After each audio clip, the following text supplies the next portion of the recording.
Hello everyone. Today I'm playing with leaves that I thought I'd just go ahead and share with you because I get a lot of questions about I can't do leaves. They all look boring. They don't come out well. So I thought at least today I could share some different ways to draw some leaves that add interest. And I say this a lot in my videos. I try not to just paint a leaf. I mean, I suppose it's okay, but here, say for instance, let me get a pen actually, so you can see what I'm doing. Let's see if this one, okay. So here we go. There's our old familiar leaf, right? Let's see if I can zoom in a little bit here. So there's our kind of standard leaf. Nice, but kind of boring, right?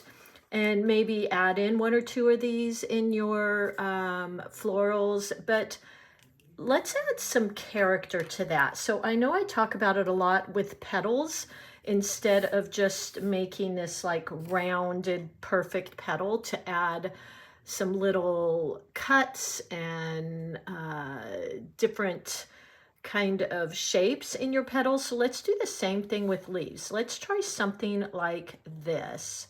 And maybe, petals, leaves, they have raw edges. They're going to have cuts in them. So I love doing this.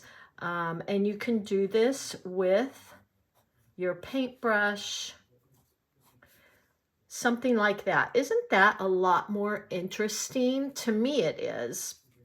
You could also do a leaf that maybe curves over, something like this. Let me fix that. That should have, you could do it like that, but I feel like what I really wanted was something like that. Maybe a leaf that kind of curves over. Goodness, you guys, let's try that one more time. So doing something like this. There we go. That's what I was envisioning. And making sure too that you add in the lines, because that will really help the eye to understand what it's perceiving there. So making a leaf bend over, or making a leaf different shapes and sizes, really important in your paintings. So, there's always little leaves that are coming out as very new growth. So make sure you add some of those in. And many times I'll do those with just little dabs with my brushes. I could show you that real quickly here. So let's find a leaf color. 1 second. So you could do those with little dabs. I do that quite often. And those are just interesting, and you can put those in between your leaves. And then another way to draw, this is a good one. I paint these a lot. So coming out like this with one side, and you can make it ragged or what have you, but then ending that leaf about right here. I just think that's such a pretty look. Let's see if I can paint a little bit of that on my palette here. Grab my, I didn't pre-wet these, so doing something like point, press, get a little bit more, and then bringing in the other side a little bit shorter. I think that makes for a very interesting leaf. And of course, the white space in between. So ending a little bit short, and then let's just add in the stem and let it bleed a little. There you go. So much more interesting than just your regular ordinary leaf, which nothing wrong with. You can have some of those as well. Just your perfect little leaf here, because we do have those too. And add in a little bit of that brown. There you go. So these are fine too, but I really like ending a little short. Let's see, what else could we do here? We could do a leaf that, let's see if I can do this, that bends over like this. And then, so you'd have the top of the leaf here, make that raggedy edge, and then coming like that. So look how interesting that is for your eye. And again, using those lines to kind of guide the eye.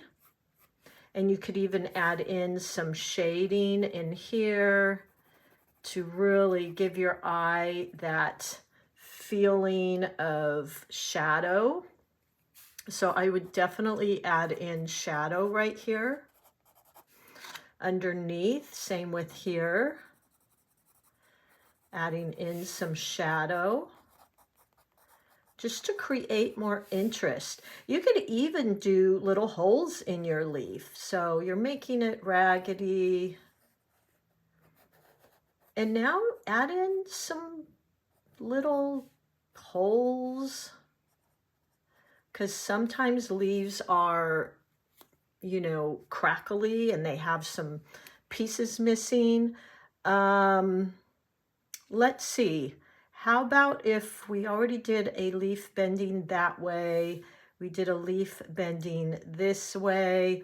Let's play with maybe a couple petals. So let me make sure I'm still in the camera here since I zoomed in a bit.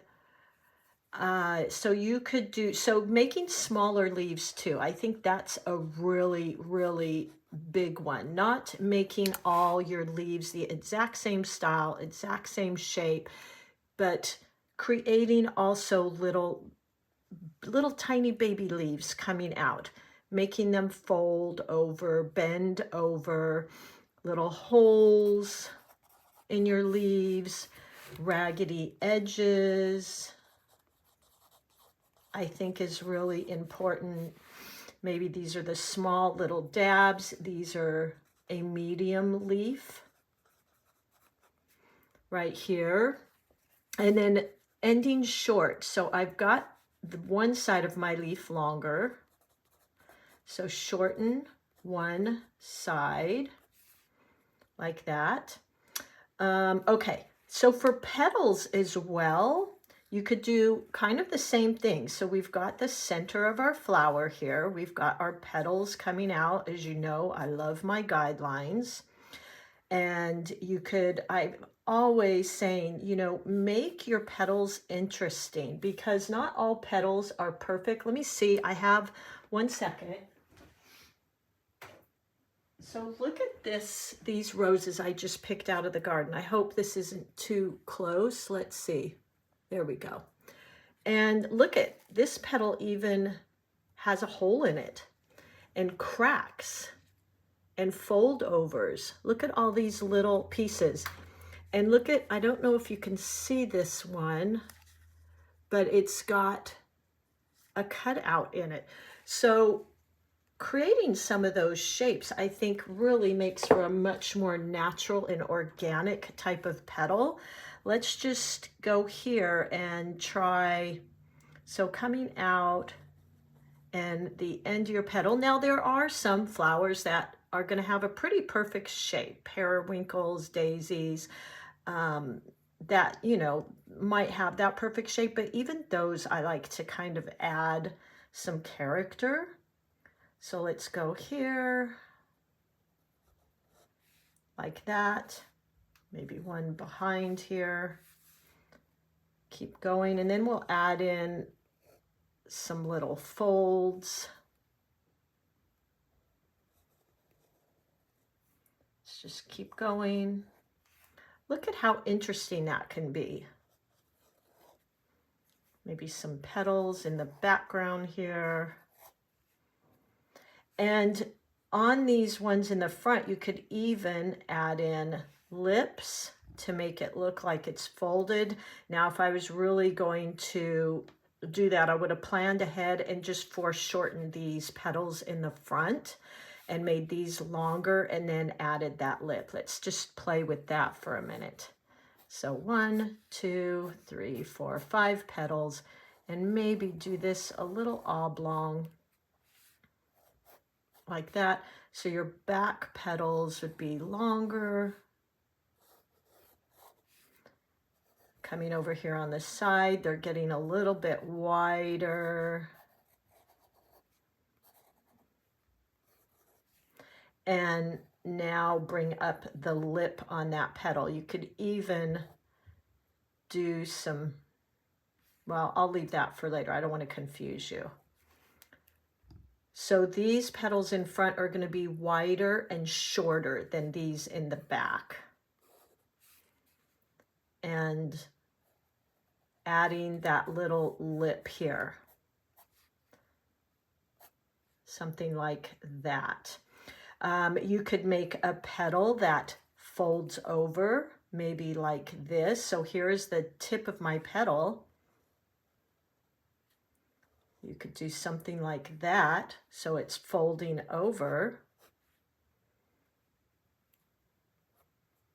And then those lines to kind of guide the eye.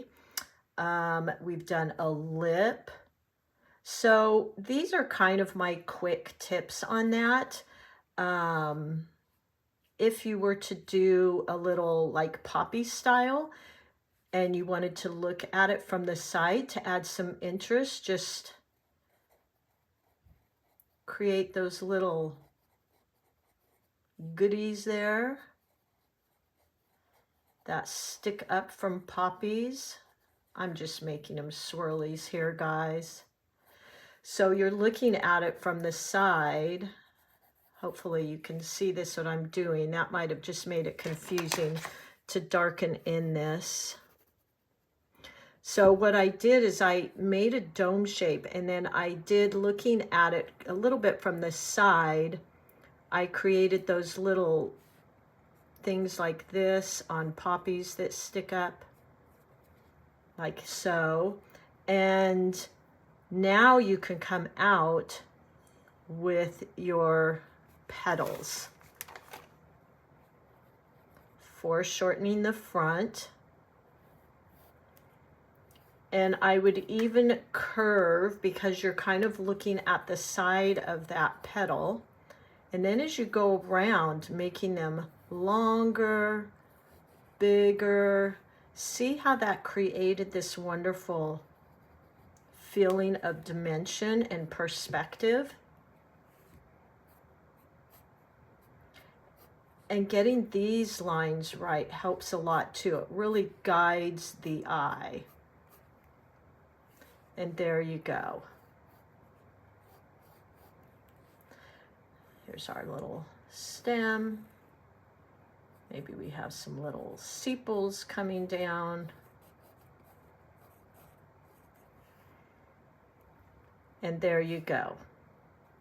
So these are just some interesting ways. Again, I have these really fun, interesting ways of adding in different shapes in our petals. Maybe add in a petal right here. Now, I should have done this in pencil, because now I've got all these other lines in there, which makes it confusing. But you can always add in these petals on the inside here.